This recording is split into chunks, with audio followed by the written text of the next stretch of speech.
देखिए, मैं मानता हूँ कि मैं जब भी फैसला करता हूँ कोई फिल्म मुझे देखनी है कि नहीं देखनी, तो उसके टाइटल से मुझे क्या पता चलता है उस फिल्म के बारे में, उस पर मैं डिसाइड करता हूँ। और अगर उस टाइटल से मुझे कुछ भी पता ना चले कि ये फिल्म क्या होने वाली है, तो मेरी दिलचस्पी और बढ़ती है, मेरी उत्सुकता और बढ़ती है। तो मेरे ख्याल से ये टाइटल ऐसा है कि ऑडियंस की क्यूरियोसिटी को जगाएगा कि ये है क्या, चार्ली कौन है। एक्चुअली चार्ली कोई इंसान नहीं है, वो दूसरा ही एक रिलेशन है उसका। तो मेरे ख्याल से ये कामयाब टाइटल कहा जा सकता है। जी हाँ, इट्स हू डन इट, और इन्वेस्टिगेशन के प्रोसेस को दिखाया गया, जो कि काफ़ी एक अनयूजुअल चीज़ है हिंदी फिल्मों में। कभी भी नहीं दिखाते हिंदी फिल्मों में कि प्यार कैसे होता है, बस एक दिन हो जाता है हमेशा। और इसी तरह थ्रिलर्स भी जो बनाए जाते हैं, उसमें जो इन्वेस्टिगेशन का प्रोसेस है उसके बारे में कभी ध्यान नहीं दी जाती, वो बस सॉल्व हो जाता है यूं ही।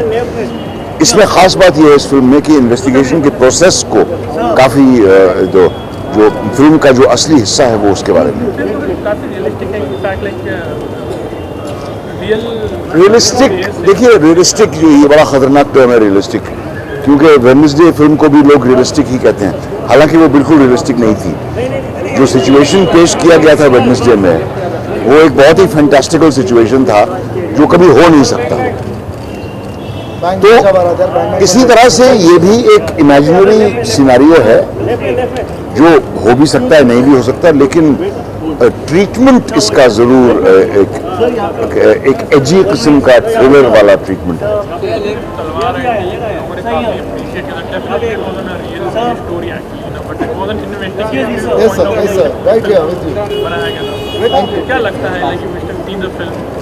आई हैवंट सीन तलवार, लेकिन मैं देखना चाह रहा हूँ, मैं देख नहीं पाया हूँ। लेकिन वो एक बहुत ही अलग फिल्म है, क्योंकि उसमें 3 या 4 अलग अलग नज़रिए पेश किए गए हैं। यह ऐसा मैंने सुना है कि राशोमन जैसी फिल्म है कि एक आदमी ये कहता है, दूसरा ये कहता है, तीसरा ये कहता है। चार्ली में ऐसा नहीं है, चार्ली की कहानी बहुत ही सीधी है। ये और बात है कि एक अजीब ही कॉम्प्लिकेटेड तरीके से बताई गई। और मेरे ख्याल से आप इन खूबसूरत लड़कियों से भी आप कुछ सवाल पूछ लें, क्योंकि नहीं मैं आजकल बॉलीवुड में एक प्रचलन हो गया है सम्मान वापस करने का। कुंदन शाह साहब ने भी आज सम्मान वापस किया है। किसने? कुंदन शाह ने?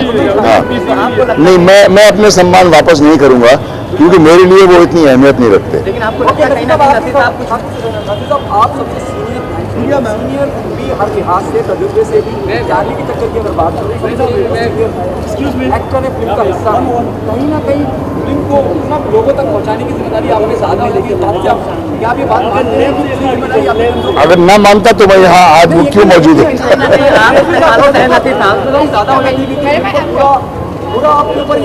देखिए, नहीं देखिए, एक कदर करने की बात होती है कि जितने लोगों ने इस फिल्म पे मेहनत की है, उनकी मेहनत की मैं कदर करूं। हालांकि मेरा सिर्फ 3 दिन का काम था इस फिल्म में, लेकिन मैं पूरी तरह से इन्वॉल्व था, क्योंकि जितने लोग हैं इस फिल्म में इन्वॉल्व, उन सबको मैं चाहता हूं, उनको मैं जानता हूं। किसी हद तक कुछ मेरे स्टूडेंट्स भी रह चुके हैं, और मेरे दिल को बहुत छुआ इस बात में कि इतने कम पैसे में, इतने मुश्किल हालात में ये लोग एक फिल्म बनाने की कोशिश कर रहे हैं, इसीलिए इनका साथ मैंने दिया। अब जहाँ तक आपके सवाल का प्रश्न का सवाल है, प्रमोशन से मुझे नहीं लगता कोई फिल्म कामयाब बन सकती है। एक कामयाब फिल्म को और ज़्यादा कामयाब बनाया जा सकता है प्रमोशन के जरिए, लेकिन कोई भी फिल्म अगर चलती है तो अपनी मेरिट पे चलती है, और मैं यही बात मानता हूँ। तो हो सकता है चार्ली के चक्कर में भी यही बात साबित होगी या नहीं होगी। सम्मान जो आजकल वापस हो रहे हैं, कहीं ना कहीं कुछ हो रहा है इंडस्ट्री में, या लोग परेशान हैं, ये आपसे मैं जानना चाहूँ। ये मुझे नहीं मालूम। इतना मुझे ज़रूर मालूम है कि बहुत सारे लोग अपने सम्मान वापस नहीं करना चाह रहे हैं, क्योंकि उनको लगता है कि बड़ी मेहनत से वो कमाए गए हैं। मैं इस बात से बिल्कुल सहमत नहीं हूँ। मेरे लिए ये सम्मान कोई मान्य नहीं रखते, और इसीलिए इन्हें वापस करना भी मेरे लिए कोई मान्य नहीं रखता। ध्यान में रखा गया, हम बहुत सी इस तरह की चीजें देख रहे हैं टेलीविजन पर। एक फिल्म है, टेलीविजन पर भी उतनी ही फैंटास्टिकल और झूठी चीज़ें दिखाई जाती हैं जितनी हिंदी फिल्मों में। टेलीविज़न कहीं मेरे ख्याल से हमारे मुल्क में जिम्मेदारी अभी तक उन्होंने अपनाई नहीं है, ना खबरों को रिपोर्ट करने में, ना टेलीविज़न प्रोग्राम्स बनाने में और ना किसी भी चीज़ में। मेरे ख्याल से उसकी बहुत सख्त ज़रूरत है कि न्यूज़ रिपोर्टेज जो है वो सच्ची हो, उसको ट्विस्ट ना किया जाए जैसा कि अक्सर होता है, और जो टेलीविज़न सीरियल्स हैं वो किसी तरह प्रोग्रेसिव बने। ये सास बहू के किस्से हम कब तक सुनते रहेंगे? Thank you very much, thank you very much.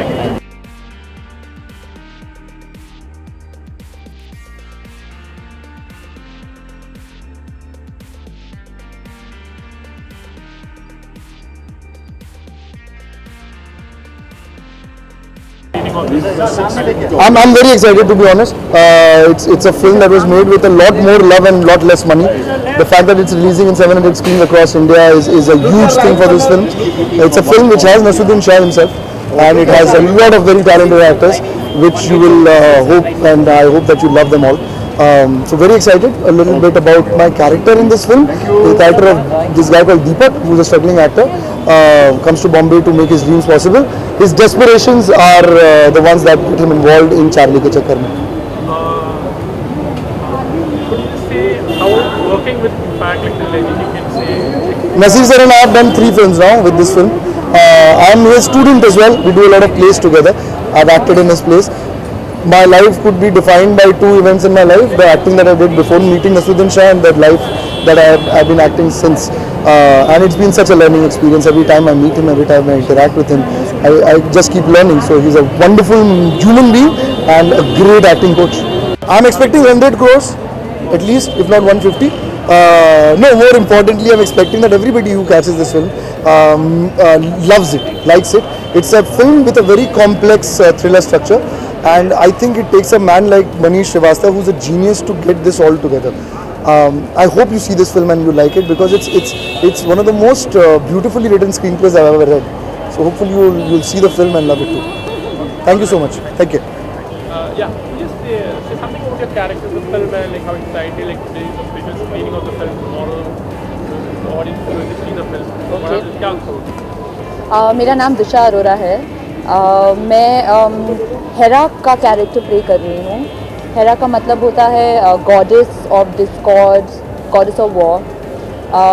तो वो दिल्ली से आई हुई लड़की है, बॉम्बे आती है कुछ बनने के लिए, मॉडलिंग करने के लिए, फैशन करने के लिए, लेकिन due to some reasons she gets trapped and she gets involve with some gangsters and youngsters and some people, some politically dominant people.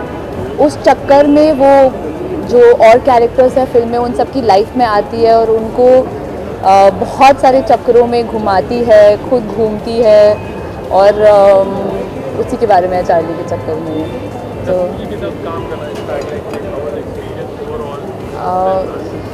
मैं बहुत, सबसे पहले तो मैं बहुत ग्रेटफुल और बहुत लकी फील करती हूँ कि मुझे मौका मिला नसीर साहब के साथ काम करने का। और नसीर साहब के साथ साथ इनफैक्ट हर एक एक्टर जो मेरी फिल्म में है, सबने मुझ पर विश्वास किया, सबने मेरे को बहुत हेल्प किया। बहुत टफ कैरेक्टर था, तो सबके साथ की वजह से it was my first film, my first cinema experience, my first camera experience actually, and I think I'm really lucky to get such a character and to have such amazing team members, such amazing co-actors to have supported me, to have believed in me and to have helped me in every way that they could have. And मतलब मैं तो on top of the moon हूँ कि film release हो रही है, please. As you said, this was your first film, in fact. Correct. So what did you do? It was because the CG, the script, or maybe what exactly was that? Because this being it could be you could say a investigative thriller type. So it really dark. So I think the fact that it was जब मैंने script पढ़ी थी तब I hadn't, when I was picturing everything that I was reading, I don't know if I've seen something like this in Bollywood और not. तो मुझे भी समझ नहीं आई थी शुरू में, क्योंकि बहुत कुछ चल रहा है फिल्म में, बहुत सारे थ्रिलिंग एक्सपीरियंसेस है कि मुझे खुद समझने में बहुत टाइम लगा था। लेकिन जो मेरा कैरेक्टर है, I think for any actress to get that character is a huge challenge, and I was just fortunate enough to get such a character, क्योंकि वो कैरेक्टर इतना स्ट्रॉन्ग है, इतना बोल्ड है, उसी सेम टाइम में इतना वीक है। और क्या क्या किस वजह से करती है वो कुछ समझ नहीं आता है। तो हाँ, थैंक यू बहुत बहुत thanks.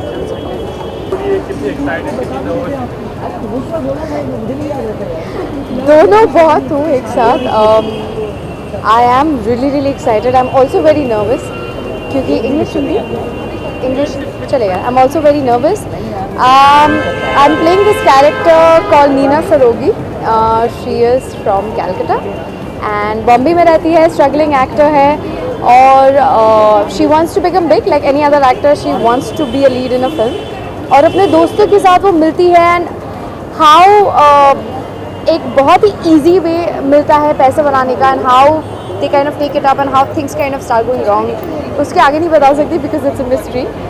So yeah that's my character and it's I am very excited because the film's coming out, but I'm also very nervous because it's a very twisted film. It's not a film that जैसे मनीष कहते हैं कि it's not a film कि आप दिमाग घर पे रख के आ सकते हैं. You have to get your brains. You will have to. दिमाग की कसरत है film. It's for a matured audience, for a evolved audience, I think. I think एक बार नसीरुद्दीन शाह ने बताया था कि he kind of asked Manish that तुम मोमेंटो बना रहे हो लेकिन Indian audience is not prepared for a film like that. So Manish was like no I should at least we make it and we hope people will like it. So it's an experiment, it's a leap of faith we have taken. Really hope people appreciate it, they like it, and yeah, it kind of does well. Yeah. About your role and like how excited you are. What is that? So hi, my name is Aurashika और मैं एक police officer का किरदार निभा रही हूँ यहाँ पे. Her name is Samira Paute. And this is the first time I'm working with Naseer sir. Like I've done my scenes with him, all my scenes are with him, so I am super duper excited. About my character, she's a very strong police officer. She has one mind. उसे पता है कि वो क्या कर रही है, लेकिन उसके बावजूद उसको ये प्रूव करना है कि जस्ट बिकॉज वो एक लड़की है और पुलिस ऑफिसर है तो बाकी के लोग उसको दबा नहीं सकते हैं. So she takes care of that and she takes her decision और वो प्रूव करना चाहती है कि अगर उसके हाथ में कल को कोई केस आए तो वो भी उसको अकेले सॉल्व कर सकती है, जो कि एग्जैक्टली इस फिल्म में होता है. Other girls also, कितना important character. ये कैरेक्टर बहुत इम्पोर्टेंट है फिल्म में. ये बिल्कुल अलग है. There is a group of friend and there is this girl who is playing a cop and she is investigating a case. Definitely क्योंकि थ्रिलर है तो केस इन्वेस्टिगेशन हो रही है. तो एंड आई एम लाइक, और मेरा पूरा ही डी ग्लैमरस लुक है. I am without any makeup which was awesome. It was very comfortable shoot for me. एक पुलिस ऑफिसर के कॉस्ट्यूम में for a week shoot, it was absolutely good and something different of what I have done. So मुझे बहुत मज़ा आया ये role play करने के लिए. Thank you so much. No, see the thing is कि अभी तक तो किसी ने देखी नहीं है पिक्चर. अभी तक तो किसी ने देखी नहीं है पिक्चर. अभी 10 बजे पहला शो स्क्रीन होगा और पब्लिक बताइए हमें कि क्या रिव्यू है. उसके बाद आप ये सवाल पूछ सकते हैं. हाँ, ऑफ कोर्स, या बिट प्रीमेच्योर. हाँ, आपने जिस तरह से कहानी दर्शाई है तो आपको क्या एक्सपेक्टेशन है? मेरी एक्सपेक्टेशन ये है कि पिक्चर सुपर हिट होगी. जो हर डायरेक्टर या of course, see the thing is कि हमने अपनी मेहनत से जो भी whatever hard work that we put in the film, हम लोगों का एक्सपेक्टेशन ये है कि people will appreciate it. Of course यानी कि अब वो पब्लिक डिसाइड करेगी कि उनको पिक्चर कितनी अच्छी लगी कितनी नहीं लगी. But we are confident about our product. Delhi के बाद एक और अलग से रिलीज हो रही है. हाँ, ये इनकी है. हाँ हाँ हाँ क्या कहेंगे उस बारे में? हाँ. शादी के चक्कर में नहीं, यार तितली जब रिलीज़ हुई थी तो भी बहुत खुशी हुई थी. अब चार्ली के चक्कर में रिलीज़ हो रही है तो भी बहुत खुशी हो रही है. और आई थिंक ये तो होना लाजमी है क्योंकि अगर आपकी फिल्म रिलीज़ होगी तो आपको खुशी होगी. बिकॉज जैसा कि डायरेक्टर साहब ने कहा कि हम लोग बहुत हार्ड वर्क करते हैं, बहुत मेहनत से अपना खून पसीना लगा के एक फिल्म में काम करते हैं. तो जब भी वो रिज़ल्ट बाहर आता है और ऑब्वियसली वो पब्लिक के लिए है, अब पब्लिक के ऊपर है कि उनको कैसी लगती है. बट मुझे दोनों फिल्में रिलीज़ होने की बहुत खुशी है. चार्ली के चक्कर में क्या कहेंगे? कहानी के बारे में क्या कहेंगे? कहानी किस तरह की कहानी है? थोड़ा मतलब डायरेक्टर बताएं. आइए. हाँ. Hi everyone, this is Manish Srivastava, director of Charlie Ke Chakkar में. और अभी मुझसे कहा गया है कि मैं बताऊं कि आप लोगों की हमारी कहानी किस तरह की है, जो हमारी टैगलाइन है कि it is the most twisted thriller of the year, any year. तो ये टैगलाइन शायद आप लोगों को बता दें कि इनकी this is an investigative mystery thriller, which ever way you want to look at it. But बहुत सारे फिल्म मेकर्स एक बात बोलते हैं कि आप हमारी फिल्म देखने आ रहे हैं तो अपना भेजा घर पे छोड़ के आइए। तो मैं आपको सिर्फ ये कहना चाहूँगा कि आप अपना भेजा प्लीज़ घर पे छोड़ के मत आइए, भेजा अपना साथ में ले आइए, क्योंकि उसकी ज़रूरत पड़ेगी आपको ये फिल्म देखने के लिए। This is kind of film जो आपको थोड़ा इन्वॉल्व करती है। तो please try and bring the brain and don't miss the film. Please don't miss the start of film. और जब आपको एंडिंग पता चल जाए तो प्लीज़ आप फेसबुक में शेयर मत करिएगा प्लीज़। और ये आप कभी चार्ली के जैसे आदमी के चक्कर में पड़े हैं? अगर चार्ली के चक्कर में बनाया है तो कम से कम पड़े रहेंगे।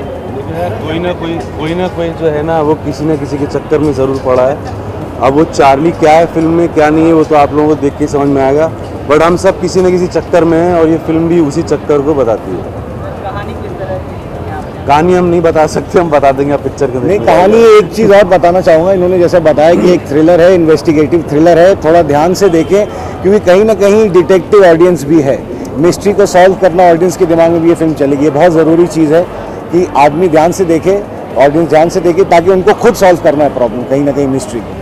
ये थोड़ी जैसे उन्होंने कहा कि अपना ब्रेन लेके आइए, शायद एक और ब्रेन लेके आना पड़ेगा। तो अपनी गर्लफ्रेंड्स, वाइफ्स, अपने बेस्ट दोस्त, अपने सबसे अच्छे पड़ोसी, सबसे अच्छे कॉलीग, किसी न किसी को लेके आइए और भर भर के लेके आइए। Layers upon layers upon layers. Thank you so much.